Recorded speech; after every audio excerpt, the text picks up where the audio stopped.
Don, I'm not a globetard. I'm open-minded to it until I could see somebody prove. I'm gonna assume the Earth is flat because it looks flat. Yeah, yeah. But No, what's your opinion on the Trinity? What's your explanation for that? And do you think two questions? Like one, how do you describe the Trinity? And two, do you think that Jesus is God? yeah, no, I don't believe in the Trinity, and I don't. So here's the thing: God is a person, right? We have a Creator, an Almighty, the Father. He created all things. His name is Yahweh, right? In Islam, you refer to him as Allah, but Allah, I believe, is just Arabic for God. So it's like calling him God, right? So that's not his name. Do in Islam does God have a name? No, just Allah. Just Okay. God. All right. So in the Bible, right, in the book of Exodus, which is a part of the Torah, which I believe Muslims and Islam recognize as, a accurately preserved portion of the scriptures. I think Muslims particularly have a problem with the New Testament, but they don't I haven't heard them criticize the Old Testament that much. So as far as I'm aware, they acknowledge the writings of Moses. Have you heard anything otherwise to that?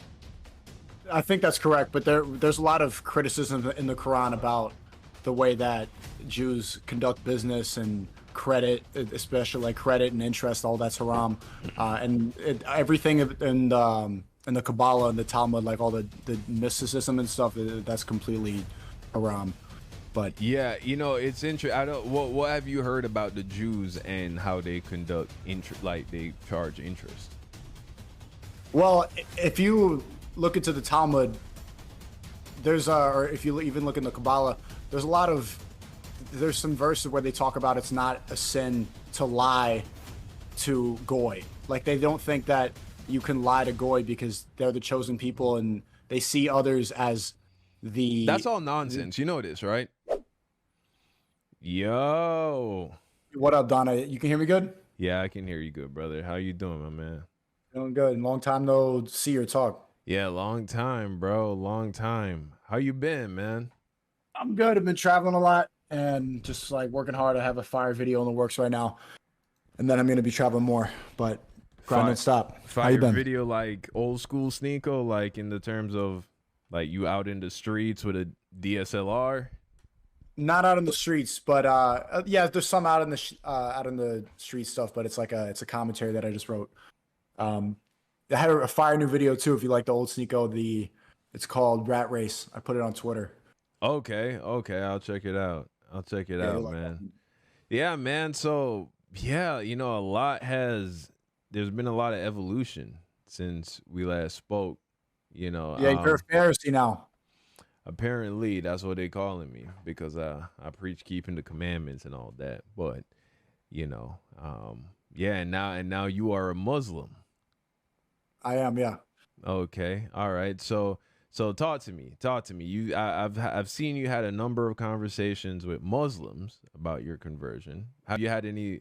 Oh, didn't you? Well, I suppose you had a conversation with Gideon. No. Yeah, with Gideon and a lot of other Christians like Nick Fuentes. And there's been I've been seeing a lot of debates, and there's been a lot of all the religious people are reacting to this stuff. So I'm in tune. I've been having a lot of conversation with people. Okay. All right. Yeah. So I mean, I'm not here to debate you or anything like that. So I mean, just tell me. I think that I have a different perspective than most Christians. So what was the thing because I remember at one point we had spoke, you were considering getting into Catholicism. Yeah, I mean, I grew up Catholic. I was baptized. I almost got confirmed. Went there a long time in Catholic church, catechism, all that stuff. But I think I had a similar conclusion to you. And I'm not sure. I don't want to put words in your mouth, but things like the Trinity never really made sense to me, and I just couldn't see anybody. Even to this day, like I've spoken with Zerka, so many Christians, and nobody has the right or has an agreeable perspective on the Trinity to other Christians. Like people can't really decide. Like what kind of drove me away from that is a lot of things in Catholicism, I would say, but the Trinity is a big one. Like I don't believe in worshiping a man, and I know that Christians also say that Jesus is King, Jesus is God, But in the Bible, Jesus prayed to God. So it's like, why am I going to pray to a guy that was praying to God? I just wanted to pray to God. And I see Islam as the only actual monotheistic religion. Yeah, the doctrine of the Trinity. As you know, I don't agree with the doctrine of the Trinity as I've continued to study the Word of God. And it's really a deep conversation in regards to, following who Jesus is from the moment he was brought forth from the Father, right? Jesus didn't start off as a human being, like we would really have to have, like, I think, a longer depth conversation just in private for me to break down the word is ontology, which is like, what is Jesus? What is he made of prior to his incarnation as a man? Who is he now? What is his role? What's his relationship with the Creator, the Father, and all that? But that's some we can talk about off stream because it goes deep. But I But understand. that's why it wasn't that hard of to convert to Islam, because Islam actually like follows a lot of the stuff that I already grew up with in Catholicism. For example, like the most respected woman in the Quran is Maryam, or Mary, Jesus's mother. She's she's mentioned the most in the Quran. And same thing with Jesus. Like, it makes sense to me that he was a prophet and not the final prophet. Muhammad, peace be upon him, was the final prophet, but Jesus was a prophet and he was delivering God's message. But there were things that were misinterpreted from Christians. And I think Islam corrects a lot of that stuff. So it's like most of the stuff I already believed in and grew up with. It seems like Islam was just the final answer. Interesting. Yeah, I mean, like I said, brother, I didn't like.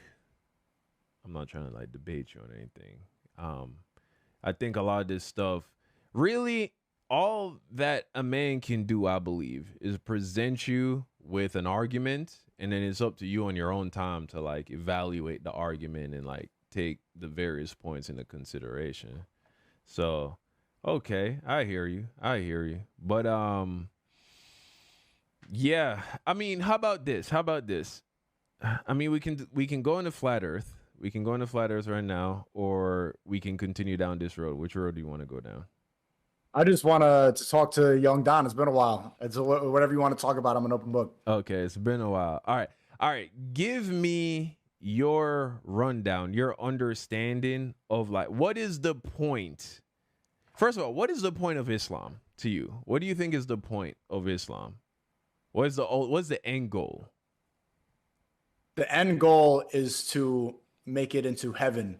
And I think the word, I don't want to say miscorrect. I think it's jannah.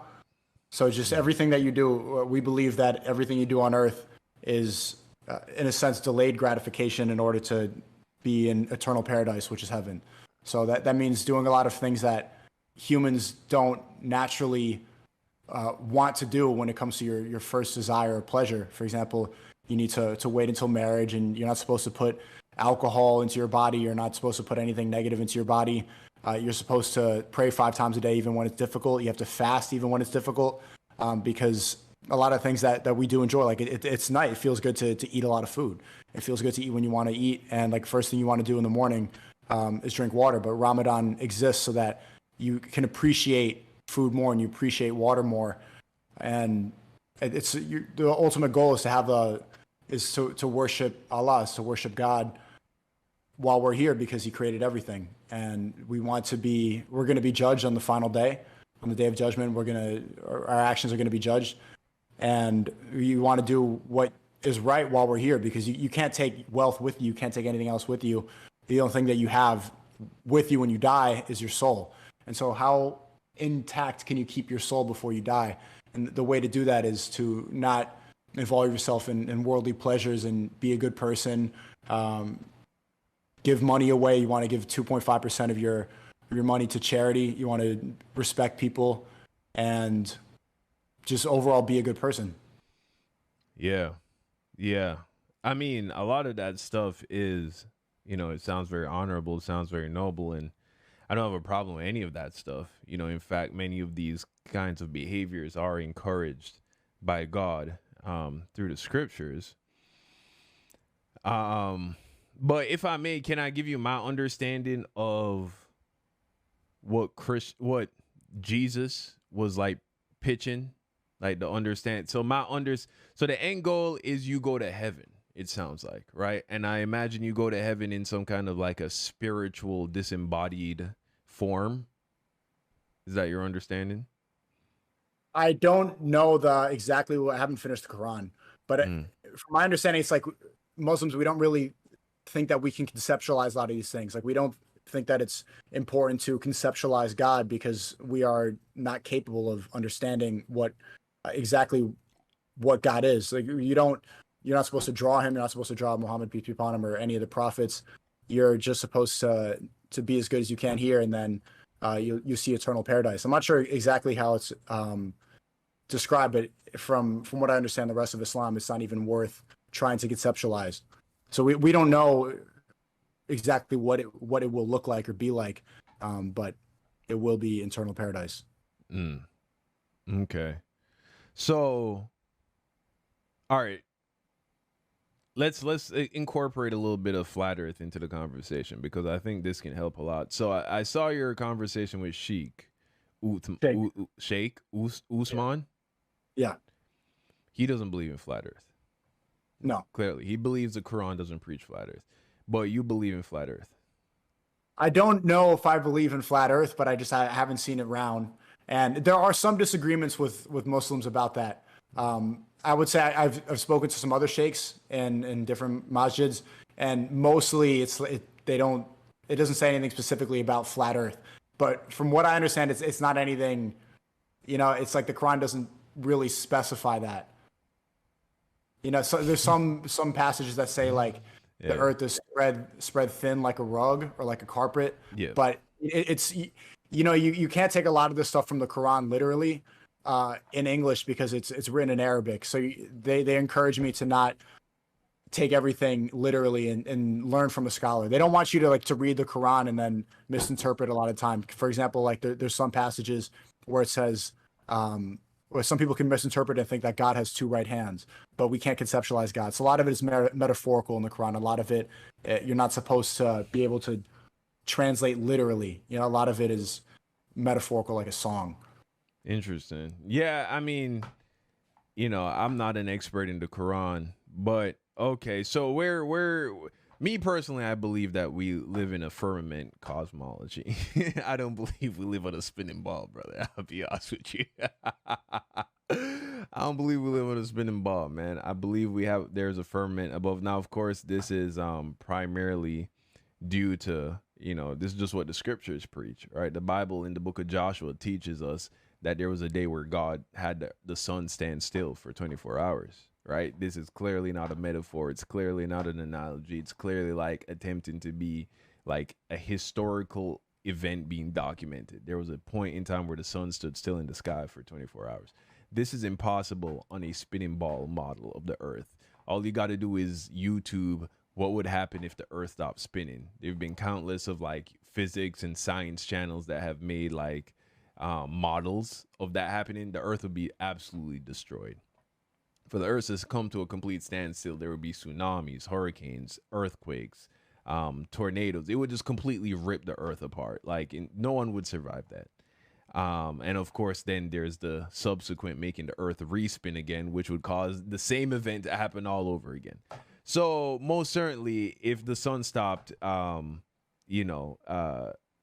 would have also had to break multiple rules of physics to like sustain that, just for the sake of the Israelites having a battle that day. No, what is more likely is, as the scripture clearly says, that he made the sun stop moving, because the sun is a local body locked in one of the several firmament layers, right? And he made it stop and hold in position. That would not have done anything significant to the earth. But anyway, so the Bible preaches, the earth is on foundations, all kinds of things. But beyond that, there's also, have you come across a YouTube channel called Founded Earth Brothers? No, I haven't been that deep in flat Earth. Bro, you gotta look into it, bro. You gotta look into it. There's a reason why. Here's the thing: if your mind is open enough to it, I mean, I've heard you speak on various like things that most people are just going to be, you know, they're just not. They're you know all the things, bro. You know all the things that the the booster shots, the what's going on with children, with people in positions of power and all that. You're aware of these things, so you have a mind that is open enough to receiving this information, even though it goes against the mainstream narrative. I want you to go check out Founded Earth Brothers, the YouTube channel, and just look at their most viewed video. It's a several hour long NASA compilation fail. Okay. Yeah. Yeah, there's a lot of guys that I like. Owen Benjamin talks a lot about flat Earth. Zerka talks a lot about it. I do have a question. I saw this video on Instagram. This girl's like, maybe we should live here. It's like this video of Iceland, and it's like the sun doesn't set there in the summer. You know, it's sunny. It's like completely bright out at midnight, 1 a.m., 2 a.m. It's bright 24 hours. I'm wondering how, like, what's the explanation for that? If the Earth is flat, then how come there's certain places when that's further from the equator where the sun doesn't set like it does in the middle of Earth? Well, I mean, if you go to a YouTube channel like Eric Dubay, that's ERIC space DUBAY, Eric Dubay. He has videos that covers topics like that. Essentially, the simplified answer is that if you were to imagine the Earth being some kind of a spherical, not spherical, like a circular plane, like a plate, the sun does not follow the same path year round. Like the diameter or the radius of the circle that the sun makes over the plane of the Earth, it gets smaller and it expands as the year goes on. This is how we get the various seasons. So I'm sure that has something to do with Iceland being close to the center of the plane of the Earth, and then this is probably during the time of the year where the sun's circular path is the smallest, and so it never leaves the vicinity of Iceland for any significant period of time. But I'm sure that's not a year-round thing. You know what I'm saying? No, it's not a year-round thing. Exactly. Yeah, I'm open-minded to it. I mean, I've never seen the Earth curve. It looks pretty flat to me. So let me ask you something. Have you ever seen the flat part of a ball? No. Exactly. Right? Every single point on a sphere is curving away from the previous point.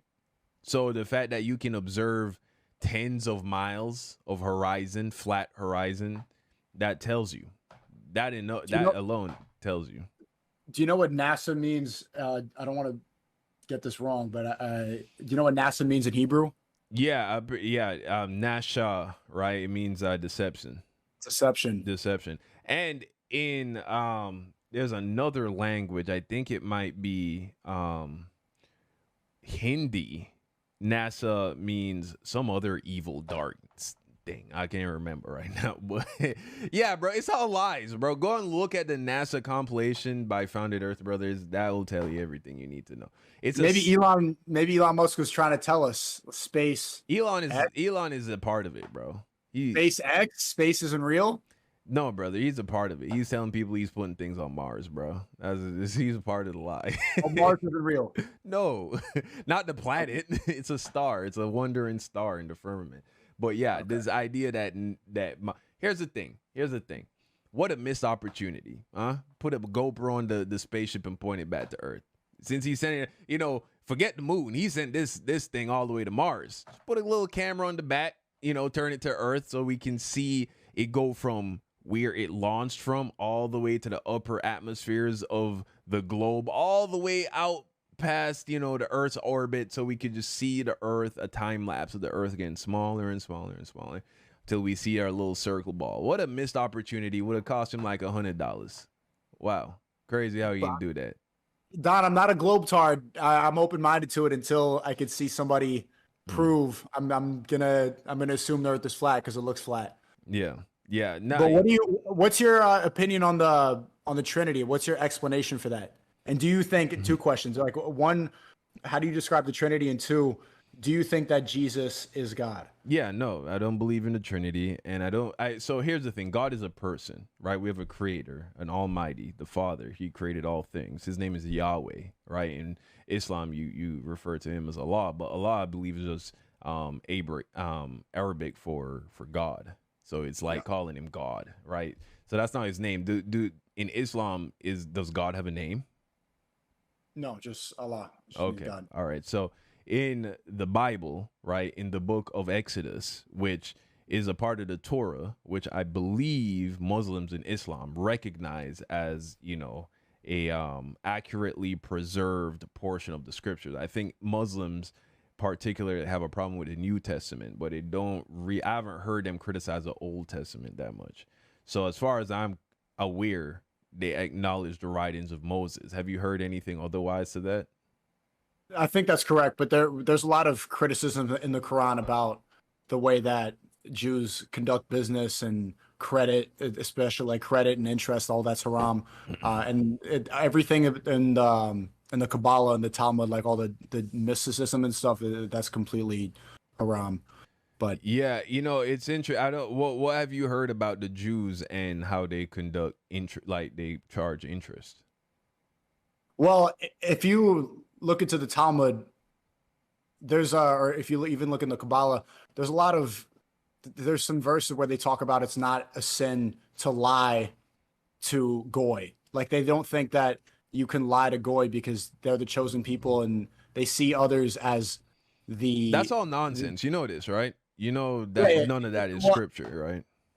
none of that is scripture. A lot of No. this is stuff that like isn't really, it's hard to find. Like you could just Mm. find quotes, but like apparently it's just shared between rabbis and stuff. Yeah, so all of that, again, this is so if you read the Gospels, right? Matthew, Mark, Luke, and John, the first four books of the Bible, these are the books that document the life, the ministry of Jesus, right? Or Yeshua. Uh, Yeshua or Jesus was very much against. The people he fought against the most were the Jewish rabbis at the time, the Pharisees. They were called Pharisees, right? Now, people call me a Pharisee. People don't know what Pharisees are, right? Jesus condemned the Pharisees because they were not keeping the commandments. They were not preaching the commandments of God, but instead they came up with their own rules, their own sense of right and wrong that was inspired by the commandments of God. And this is no different than what we see in, a lot of modern day Christianity as well. But we also see the same thing in Islam, right? Taking the commandments of God and changing it, building upon it, tweaking things. For instance, in Islam, you guys have a Sabbath, right? Um, I wouldn't say Sabbath, no. Okay, I thought in Islam they had a Friday Sabbath. Is that a thing? No, no. I mean, on Friday, men are required to go to the masjid and pray Juma, but there's no Sabbath. That Okay. I'm new, so I don't. I'm about to Google it right now, but I don't think so. Okay. All right. Well, anyway. Yeah. So the Trinity, yeah, brother. I don't agree with the doctrine Yeah, of the no. It Trinity. says the Quran states that since the Sabbath was only for Jews, Muslim replaced Sabbath rest with Juma. So yeah, it's just Juma prayer. Okay. All right. Yeah. So again, the Father gave us the Sabbath. There's a reason we have a 7-day week, right? This is something you don't find anywhere else but in the Bible, right? In the Torah, the establishment of a 7-day week. There's a reason why the whole world operates under this system, and it's because it was what was established with the first people, and so of course this carried on into every culture that came after Adam and Eve.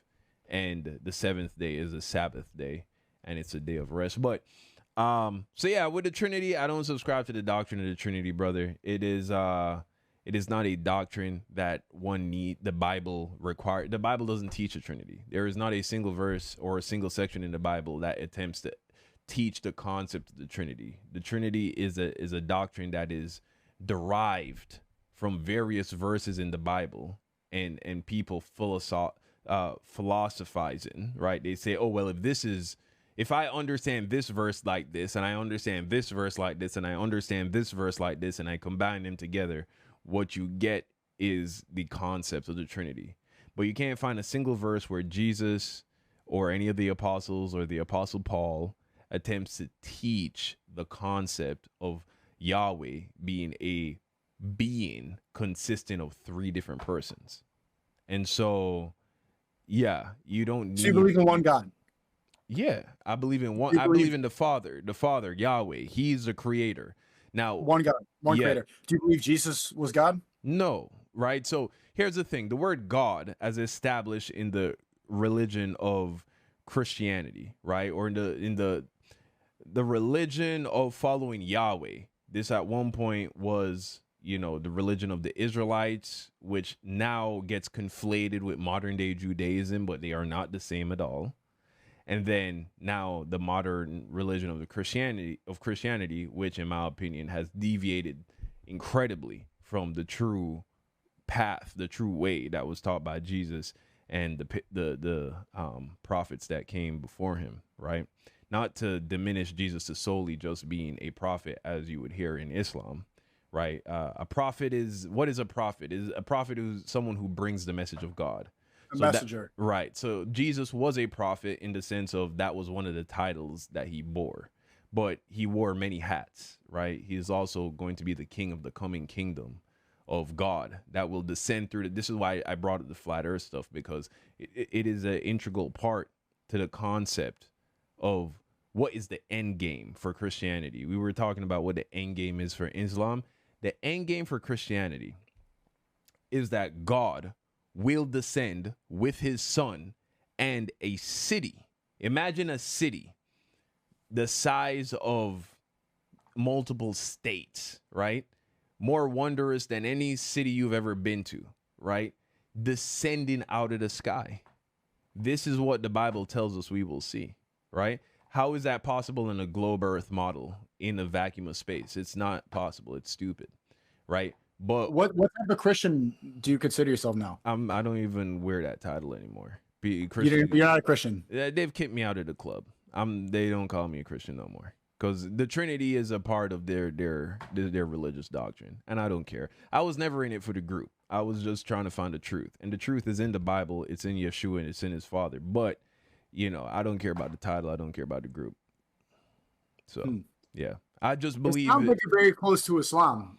I don't think so at all. Here's why. Because in Islam, you believe you're going to heaven. I do not believe you go to heaven. You will never see heaven, right? The kingdom, a city being built by God himself, will descend through the firmament that is above us, and land on earth. Where on earth? Where on earth? I believe it said it's somewhere between the Euphrates River and somewhere in that Middle Eastern area. I can't remember exactly where, but it's somewhere in proximity to the Euphrates River. It's described as landing. I can look that up for you at another time, but yeah. So we have an actual location. We have an actual size, right? It tells us exactly how large it will be. It's about a little less than half the size of America is the square footage, right, of this city.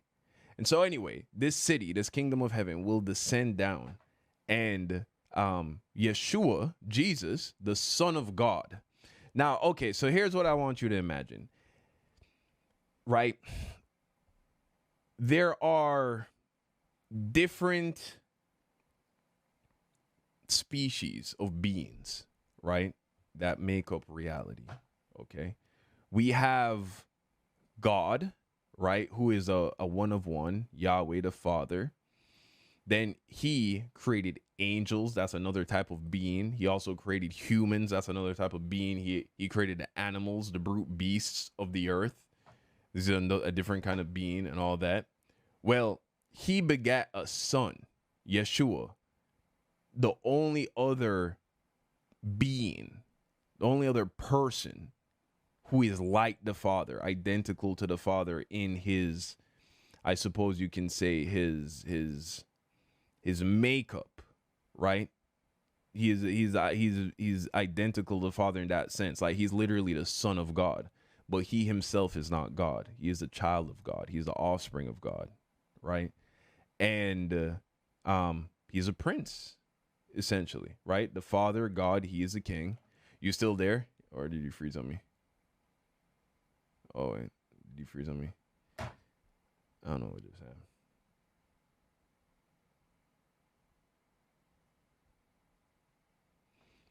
Oh, hold on. Hey, brother. Yeah. Okay. Yeah. Okay. I don't know why I disconnected, but the final being his son. Finish your sentence. Hold on. Hold on. Let me. There we go. All right. Hold on. Yeah. Hold on. Let me. Yeah, I made a cliffhanger. Yeah. So anyway. So the point is, right? Jesus, Yeshua, he is. Let me put you back up on the screen here. He is the son of the Father, right? He is the son of the Father. Now, I don't want to get too deep in it because at this end of the day, all spiritual beings are made of spirit, right? Just as the Father is made of spirit. Um, there are a lot of layers to this, but the point is the Father has a son, just like how you can have a child, Sneako. The Father has a son, right? Yeshua. He was born right before the world was created, before this world we live in, this firmament encased world we live in was created. Jesus was brought forth from out of the Father. And at some point, the Father sends his son Yeshua to earth and is incarnated in the form of a human being. And he is obedient unto death, right? Never sinning, qualifying himself to become the high priest of the earth, right? So he becomes an eternal high priest, obedient unto death, the firstborn of the resurrection. So Jesus is resurrected, brought back from the dead, and he is now in the form of, he now has a spirit body once again. So he had a spirit body in heaven. He takes on the body of a human. He is resurrected back into having a spirit body, but still in the form of a human being, right?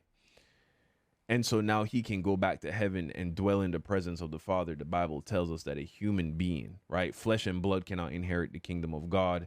A human cannot look upon the face of the Father and live, right? So in order for Jesus to go back in the presence of the Father, as the angels are able to be in the presence of the Father and look upon his face, he needed to reassume a spirit body composition. This is what was achieved in his resurrection.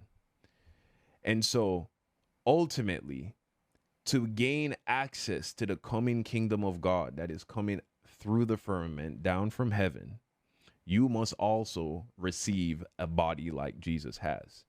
So the question is, how do you receive this body, right? Jesus has to resurrect you. He is the one who has been given the authority to decide who will and who will not be resurrected into this immortal spiritual body. And so that is who we place our hope, our trust, our faith in to be resurrected into immortality. It is in Jesus, who has been given the authority from God, the Father, to do this. And so that's why I put my faith in Jesus. And that's why I trust the teachings of Jesus, the instructions of Jesus. He tells you specifically what you need to do in order to qualify for this immortal body, for this eternal life, right? And that is to obey him, to do what he says, because he was given the everything he taught came directly from the Father. Jesus did not speak of in his own self. He didn't say, all right, so here's what you do to receive immortal life. He transmitted the message from God, the Father. So when you listen to Jesus, it is the same as listening to God. Why? Because Jesus carried the message of God, but he himself was not claiming to be Yahweh. No. Okay.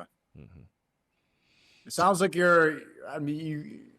that conclusion that you came to is pretty similar to how I converted to Islam, but we'll see. We'll see where this goes. I'm very surprised you took this this path and you don't even call yourself a Christian anymore. Yeah. I mean, it's that word has lost all meaning. in my opinion, compared to when it was used. It was only mentioned a couple times, 2 times in the Bible, right? But that word, it means nothing these days, and so it's neither here nor there for me. Um, yeah, brother. I mean, listen, man. Again, if you heard what I just said, like Islam goes against a lot of these concepts. For me, really, brother, though, the flat Earth, I think, is the key.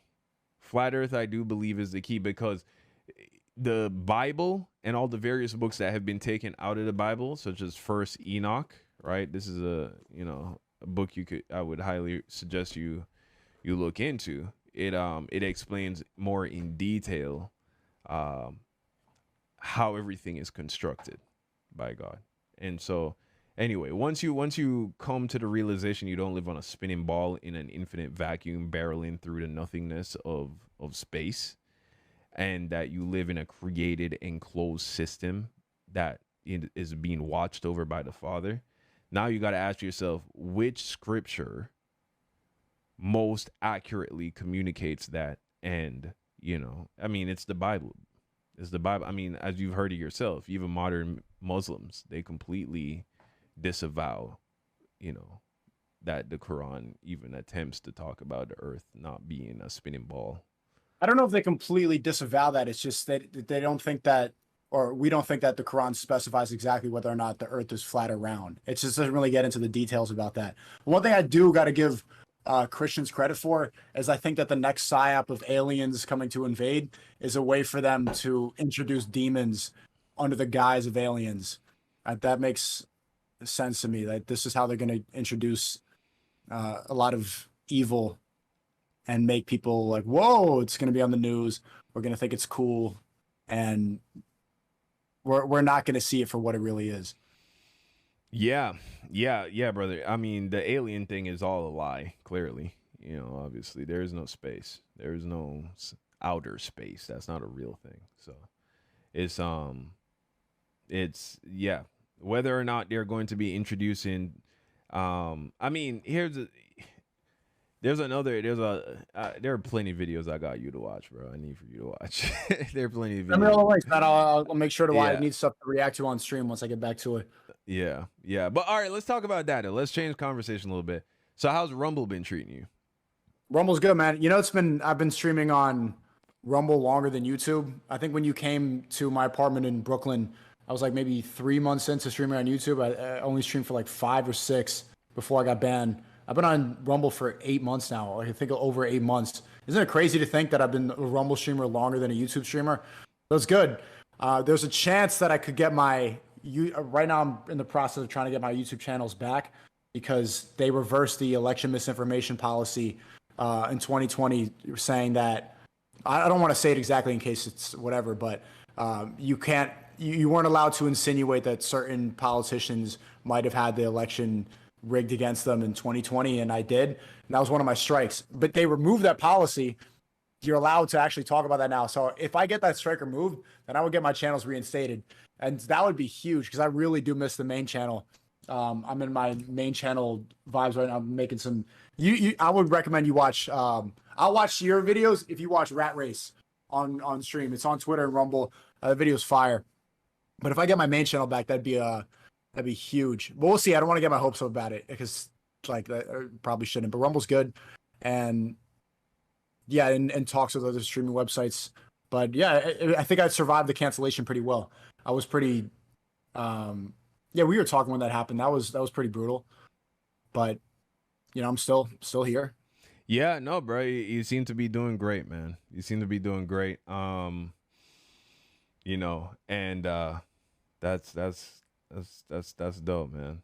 That is dope that you were able to, muscle through all that. How's your family? How's your new baby? She's good. About to be 2 months. In a few days. And yeah, man, being a dad is cool. You ain't now that you're a Muslim and you see the value of like family and all that from a more, spiritual, more religious point of view. Do you feel like you're any closer to trying to look for a wife and like settle down? Yeah, I just came back from I traveled to Spain. I've been looking. I've been looking, but you got to pick very carefully. That's like one of the biggest traps. You don't want to have kids with the wrong woman. So I do kind of miss the, I quit drinking too, but sober almost completely for like over almost 2 months now. Oh, wow. And do miss it. I'm not gonna lie.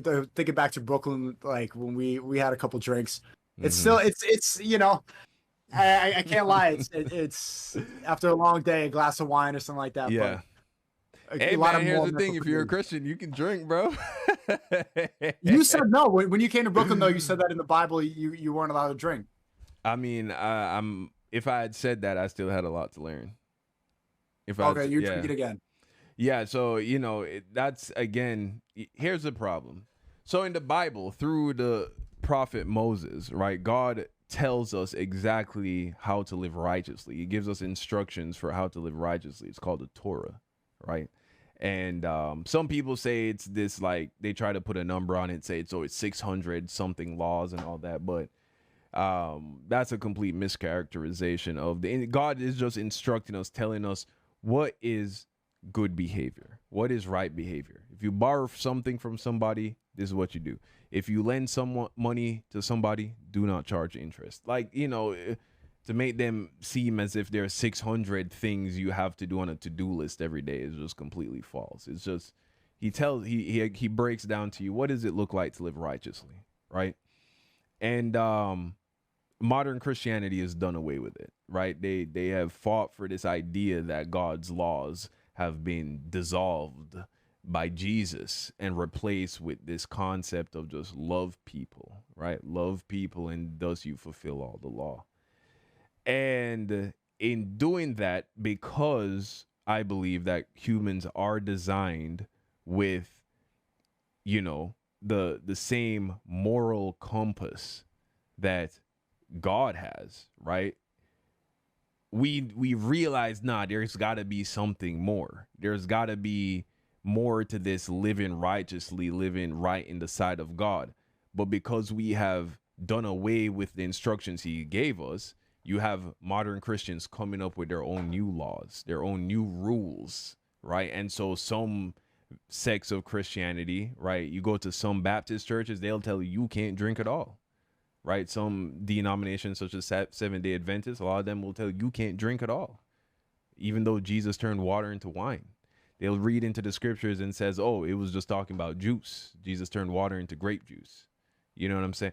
And so, no, Jesus turned water into wine. There is nothing. He was accused of being a wine bibber. They wouldn't, which is basically a drunk. They would never accuse Jesus of being a wine bibber if he was drinking grape juice all the time. You know what I mean? So it's there's nothing wrong with drinking wine. The sin is being a drunk, right? Being a drunk. How do you know when you're a drunk? When your alcohol consumption causes you to break God's commandments. See, there is no specific commandment on drinking alcohol besides do not fall into drunkenness. Yeah, don't be a drunkard. Yeah, exactly. And you're a drunkard when your drinking causes you to break the commandments of God. So if you're able to have your 1 or 2 glasses of wine in the evening and then not turn into a degenerate, then you're good. But if your drinking causes you to become an angry person, a violent person, someone who is given into your lustful desires, you know what I'm saying? It causes you to speak very harshly or unlovingly to people, then hey, you need to pull it back with the drinking, maybe even, not drink at all. But if you're someone who can just chill in the evening, like drink a drink, cut on a TV show, and not turn into an absolute heathen, then there's no problem with that. Yeah. I wish that there was I talk about it in Rat Race, so I want you to watch that video. But it'd be nice. It'd be nice to be a little bit degenerate once in a while and just like get it out. But you can't do it. But it's better. Yeah, I'm getting a lot more work done. I'm way more optimized, and converting to Islam. I would say it's been really good for my mental. There is one thing, I don't know if you read this in the Bible, saying that I've seen verses Sheikh Uthman showed me, like that there's a verse where it says Jesus would pray and put his head to the floor praying to God, and that's pretty much how Muslims pray. You put your face down and Hmm. you touch your forehead to the prayer mat. Have you read that verse? Yeah, I mean, throughout the Bible, you see various people when they are praying. I mean, you got to think about it. When you bow down on the ground, you are physically humbling yourself to the greatest degree. And so we see examples of Moses, King David, various people from the Bible, Elijah praying in this prone position. It's not, Why don't they feel like that in church? I don't know. I mean, in some churches, they do get down on their knees, right? They get down on their knees on the pews, like in Catholic churches in particular. I've been to. Yeah, but you're not on the floor. Like you get in the pew kind of, but you're still standing like this. But it's not on the actual floor. It seems if most people could admit that that's the strongest form of submission. If you're going to submit to anything, it should be to God. I'm confused about that. It didn't make sense to me. Like why you just stand, sit, kind of kneel on the thing, but I seems mean, like I pray. do you think, I do everything, bro. I'll pray. I'll just be walking somewhere and do a little quick prayer in my head, or I could be in my closet, in my walk-in closet, door closed. I'll be on the floor, forehead to the ground, praying to God. It's like that's the thing. It's not a commandment in terms of the position you take when you're praying. But when you realize that you are praying to your creator who is sitting above you in his throne in heaven, getting down on your hands and knees, it feels like a very, appropriate position to take when coming before the Almighty. And so, there's no that's how we command. pray?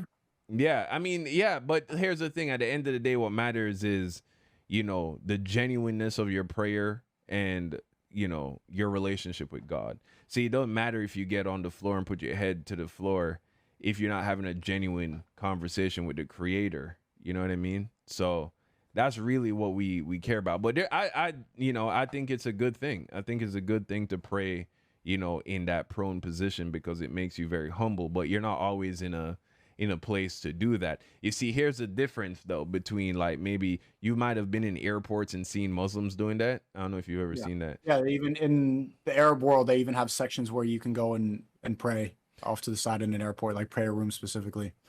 Yeah, see, what something Jesus or preached against is praying in a public fashion, praying in a way for people to see that you're praying. So here, there are a lot of Christians who will get down in their hands and knees and pray privately in their bedroom or in their closet. You know what I'm saying?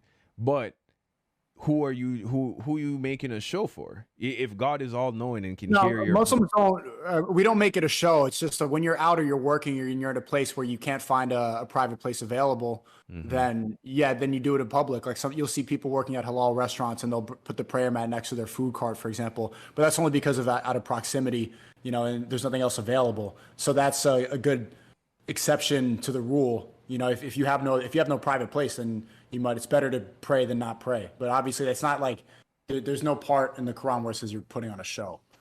I hear you. I feel you. So, okay, in Islam, you have to pray in that position. You can't just be like sitting in your chair and you just in your head real quick do a prayer to God, like just speak in your, with your internal voice to God.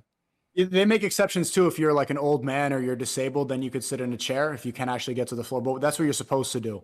Obviously, that was on a plane coming back from Morocco, and the flight attendant was Muslim, and he was, he had no space to get on the floor, so he said a prayer sitting down. But Hmm. that's how you're supposed to pray. Like anything else is just because you don't have the option to. Interesting. Interesting. Yeah. See, that's one thing I would, I think you could make the argument for. I mean, it's subjective at the end of the day, but I think that's something you can make the argument for when it comes to Christians is this idea that, okay, if you're in a public place, if it is a genuine prayer and you do, like, if you do a prayer in your head real quick, right? You're going into something and you just pray to the Father in your head. That is the most genuine form of prayer where nobody else knows you're doing it. Not like the only reason you're doing it is because you believe that he's listening. You know what I mean? Because you believe someone's listening, as opposed to, you know, doing it in a more public fashion. So I can see why. I think you're getting pretty caught up on the public fashion thing because maybe that's how you've seen it. I think it's good to pray in your head like that, like if you're walking around. But in Islam, prayer is taken extremely seriously. That's the first thing you're supposed to do after you take your shahada, which is just admitting that Allah is the one true creator and Muhammad, peace be upon him, was a final prophet. After you take your shahada, the most important thing is to get the prayers right. And so there's a lot of things that your prayer won't be accepted. For example, if you just fornicated and you don't clean yourself, then the prayer is not accepted. So like we do this thing called wudu before you pray. If you're dirty at all, like you're supposed to, there's this faucet specifically, you have to clean your feet, clean your hands, clean your mouth, nose, ears. You're supposed to clean everything around, and you're supposed to be completely clean before you pray, so that there's nothing like obstructing your body. There's even like things in the Quran, like you're not supposed to talk, or you're not supposed to get distracted during prayer. You're not supposed to like even like things like pass gas, stuff like that. Like if you can't interrupt that when you're praying. It's just you, and you're just supposed to worship God, and nothing is supposed to interrupt that at all. So cleanliness is extremely important, and being fully focused. And if you're not, then the prayer doesn't count. Yeah. Okay, yeah, no, that's interesting. That's interesting. I was just giving you a different like perspective on like why, there can be a benefit to not doing the whole going prone as a Christian when you look at it from the perspective of, oh, this is just a private like communication between you and God. But I don't have any problem with it. You know what I'm saying? I'm not criticizing, and I'm not suggesting that when Muslims pray in public in prone that they're doing it for the sake of showing other people that they're so religious. You know what I'm saying? I'm not accusing anyone of that in particular. I don't think I personally, I don't think Muslims are doing it for that reason. I don't think that's there's nothing that makes it seem like that. I don't think that if they were thinking that while they were praying, it wouldn't be accepted. Yeah. So yeah, it's I'm just giving you, my perspective on the whole prayer posture thing. But okay. And all right, so gone to Spain, looking for a wife. Rumble's treating you good. Okay. All right. Well, and you're telling me that I should react to a rat race. That's your latest. Okay. It's only on Twitter. You say it's also on your Rumble page, right? On Rumble too, yeah. But I'm posting like these the more edited ones on Twitter, because Twitter have a pretty big presence on. It's a good platform right now. The video players are getting better. A couple other things I just came to mind, like prayer and in Islam. What I really like because I'm new to it. Like when you pray in a masjid, you're supposed to like stand shoulder to shoulder with everybody. And I didn't really understand that at first. And it's not even like you're like squishing each other, but your shoulders supposed to be like touching a little bit next to the people there. And it's because you're creating a wall against shaitan. You're blocking the devil from being able to interrupt the prayer. So everyone stands there. And there's other things like just like about the hand positions. You're supposed to keep the hands here. I like it's. I personally have felt like a stronger connection praying in Islam, like a type of connection that I didn't really feel in Christianity. Yeah, I mean, here's the thing. Here's my argument for Christian prayer as opposed to Islamic prayer. Jesus spoke against vain repetitions. He spoke against memorized. Even the Lord's Prayer, I do not believe is this like memorized prayer that we're just supposed to recite. I think God was, was showing us through Jesus how to speak to him. You know what I mean? Like the format. But I think what God wants is a genuine conversation, a genuine relationship, a genuine like it'd be like, imagine if every time you linked up with a homie, with a friend, or with a girl, and you just like said the same thing every time.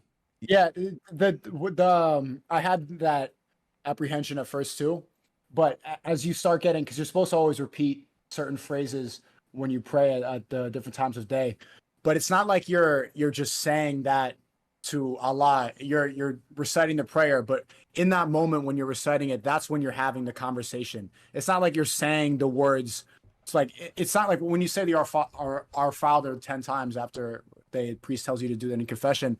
It's not like you're saying that directly, the thoughts that you're having and the connection that you're having, you are having a conversation with God that's separate from what you're just reciting. So even though you're saying things that you repeat every single time over and over again, I felt like when I'm in the masjid praying or when I'm praying at home, that in that moment of repetition, that's when I really see what's going on in my head and what I'm saying to God. And what I resonate with more in Islam is when I was praying in Christianity, like when I was a kid, I would ask for a lot. I would be like, I want this, I want that, please give me this, please do that. And when I pray in Islam, and I don't know if this is correct, but it's more like I'm showing gratitude and more appreciative of what I have.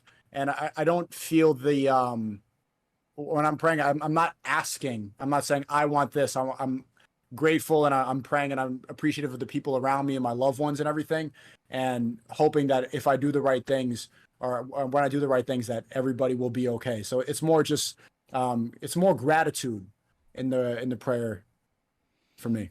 Yeah, and look, I think that's a good thing. I think it's good that you're expressing more gratitude when you come to talk to the Father, to talk to the Creator. You know what I mean? It's good to be thankful. But at the same time, Jesus said that the greatest in the kingdom of heaven will be the ones who are the most humble. And there is nothing, in my opinion, more humble than taking that position of I can't get this thing without God. There's this thing that I need. And so, like, I don't think I understand the sentiment, and I don't think it's just like unique to Islam. I think there are Christians who feel the same way, who, as they mature in their spiritual walk, they go from just treating God like Santa Claus, I suppose you could say, and more. Yeah, maybe that's not in the Bible, but that's the essence that I got from like Christian culture. I would say like people asking God for this, like thinking, yeah, treating it like Santa Claus. But in Islam, you always say something like inshallah, which means like God will. So like, oh, Don, I'll see you next week, inshallah. Like God willing, if God allows it, then it will happen. But it's not in my hands because He is determined. He determines everything. So it's more accepting of that everything is the way it is, and we don't have ultimate control. So if God allows it, then it will happen. That's what that means, inshallah. So it's more, I feel more acceptance with reality. Whereas when I was, I'm not sure if this is correct, but I was praying in Christianity, I'm like, I really want this, and I want my good grades, and please for if I'm good, and God, I really want this, and I. But what's wrong with that? What's wrong? What's wrong with asking God for things? Because if God wanted to give it to you, He would. You know, I don't know if asking for it makes it any difference. I just can't conceptualize God being like, well, he prayed really hard, I'll give him a car. You know, it's just like these are a lot of stuff that you pray for and ask for. They're worldly things. And so, like praying for health, for example, like you could pray like I hope, I really want, I love my, you know, if you have a sick grandmother or something, really want her to be okay, and I pray for her, I hope she's okay. But the difference that I noticed, it'd be like, God, please heal her, please heal her. Whereas in Islam, it's more of an acceptance that it's not in your control. Well, you know, the way how I look at it, and I can appreciate that. I was just looking up this Bible verse right here, right? And it says, James chapter 4, verse 2-3.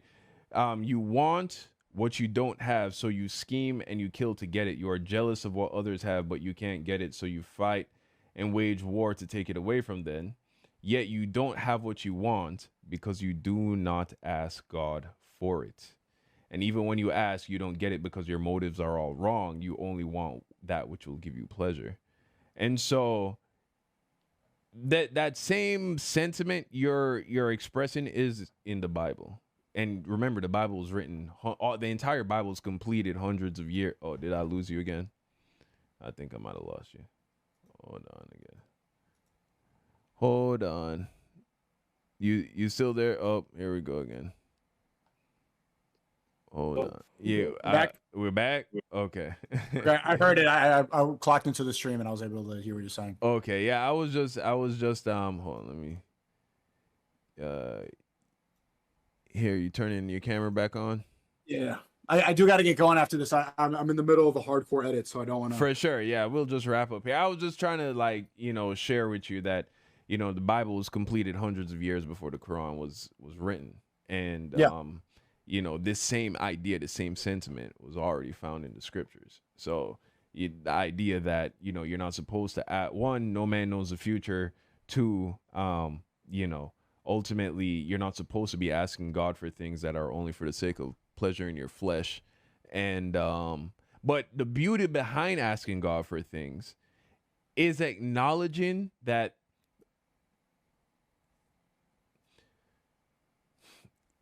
God doesn't cause bad things to happen, right? He like every time a baby gets cancer, God did not give that baby cancer. You know what I mean?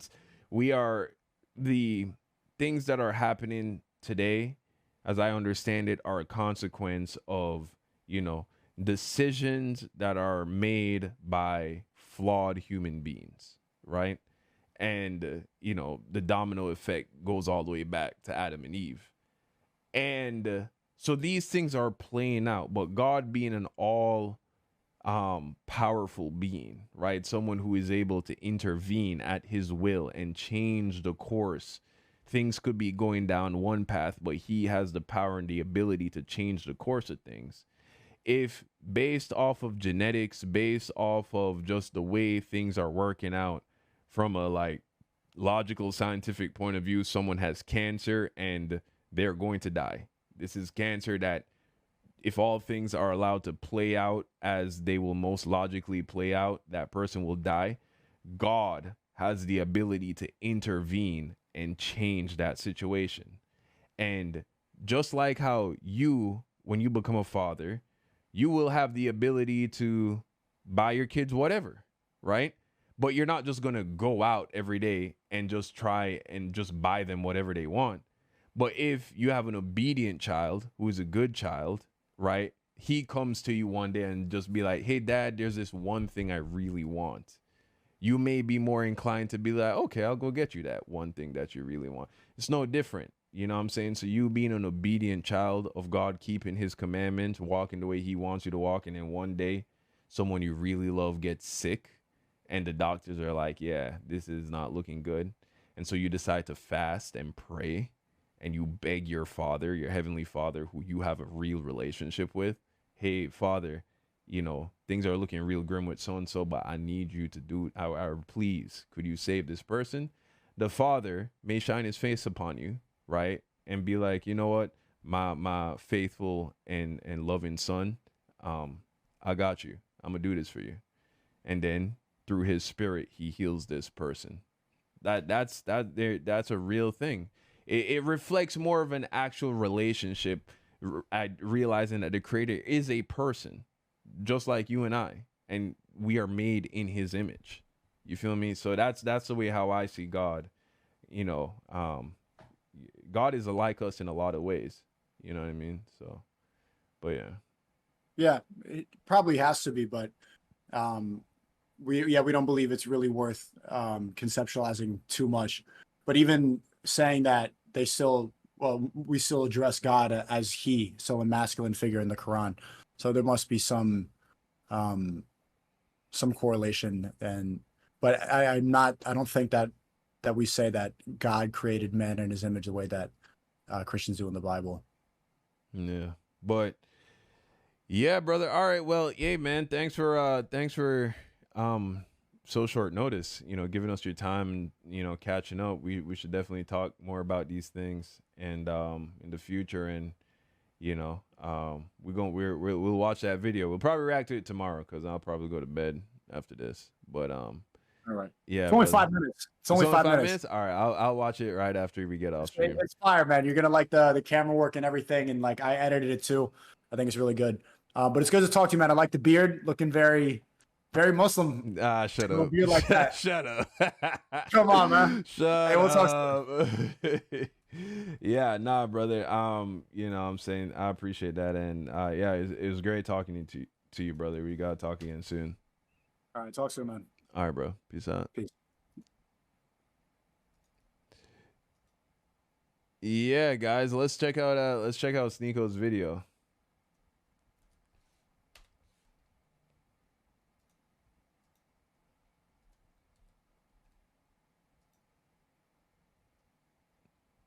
Rat Race. This one. Okay, here we go. Let's see what we got here. All right, guys, we're going to be reacting to this video by Sneako, Rat Race. Let's check it out. This that old Sneako right here.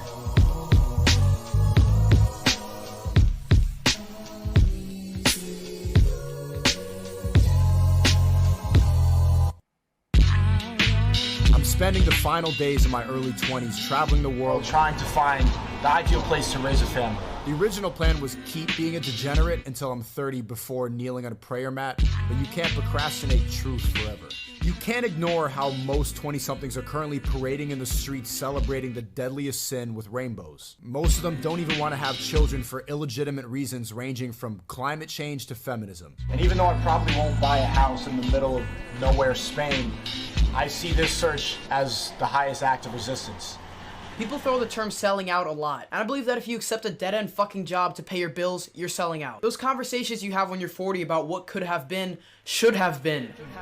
10 years of making videos has defined most of my conscious life. Now I'm forced to create goals that are attainable for the next 10 years. I accomplished everything I had planned at 14. Right now is a defining moment in life where I could either coast off the dopamine of success, spending money on drugs and casual sex, or start from a new zero.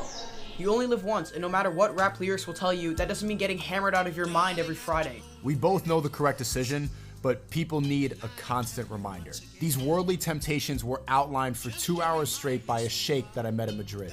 In that masjid, he slowly explained in broken English and French how drugs, sex, and filth is fun, but more important than health, it's corrupting your soul. Of course I want to be a degenerate, enjoy the fruits of my labor. I fantasize all the time about a month directly after Ramadan called Haramadan, where you can just indulge in degeneracy for 30 days straight. But that temptation is strong, but the happiness is fleeting. The highest form of human achievement is inspiration. Clearly defining your purpose and working towards accomplishing it is the only way that men can escape suicide. Seeing people on TV making something out of their lives while I'm filing reports for a corporation I despise would kill me. It took me a decade to learn the very simple truth they cannot teach in school. The world is run by satanic billionaires, and as long as we're controlled, we're underneath their spell. Almost all people fit into one of two groups. One side will mutilate their children to fit a gender ideology, and the other gets vasectomies to have meaningless sex forever. But both sides don't realize they're conforming to ideas they would have never had by following God. Everyone is coping and adjusting to the evil that rules over us. There's enough resources for everyone to be happy. There's enough love, enough empathy, but greed corrupts the human spirit. Without greed, we have everything we need. Greed has 0.1% of the population in a chokehold that 99.9% can't even comprehend. Today marks a decade since I started my YouTube channel called Sneako, and it's because of that greed that I don't have my channel to celebrate it. The greed that has the pharmaceutical companies keeping us sick. That greed that rigs elections so they maintain control. Those 10 years define an internal struggle that every person can relate to. Visually, it's defined by a rat in a maze. Like everyone, you start the maze looking for a way out, but whoever set it up put up traps with poisonous cheese. Even when the rat discovers the cheese is poisonous because there's carcasses laying all around, it still chooses to eat it from any reason ranging from finances to mental health. When I started the maze playing video games, I had learned freedom of expression. In that time of life where you're free from responsibility, but held back by fear of judgment. Just insecure enough to find your voice in secret. Then adolescence hit and set the existential dread that defines most people. What are you going to do for the rest of your life? How much of my true self can I compromise to pay the bills and simultaneously maintain sanity? This is where most people choose the comfort zone in life. When the rat decides to eat the cheese because it tastes good enough to ignore the poison. Then my early 20s was a spiritual battle that forced me to ask a question that we've all had to answer. How do I find happiness now that I'm aware of this maze? The rat's not supposed to know where it really is. The maze doesn't even have an exit. It was designed purely for someone's entertainment. Now the rat can frantically run around forever or die slowly nibbling the cheese. The rat can go back to the entrance, but there's no way out. The only actual way to get out is mentally.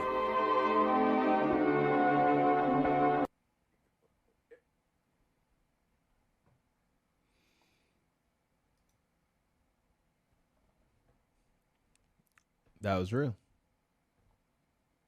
That was real. Yeah, man. You know, I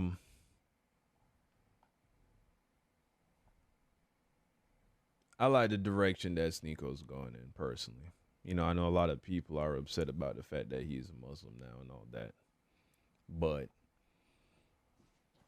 at the end of the day, he's a, you know, a free thinking man who needs an opportunity to explore these things, you know, completely. And um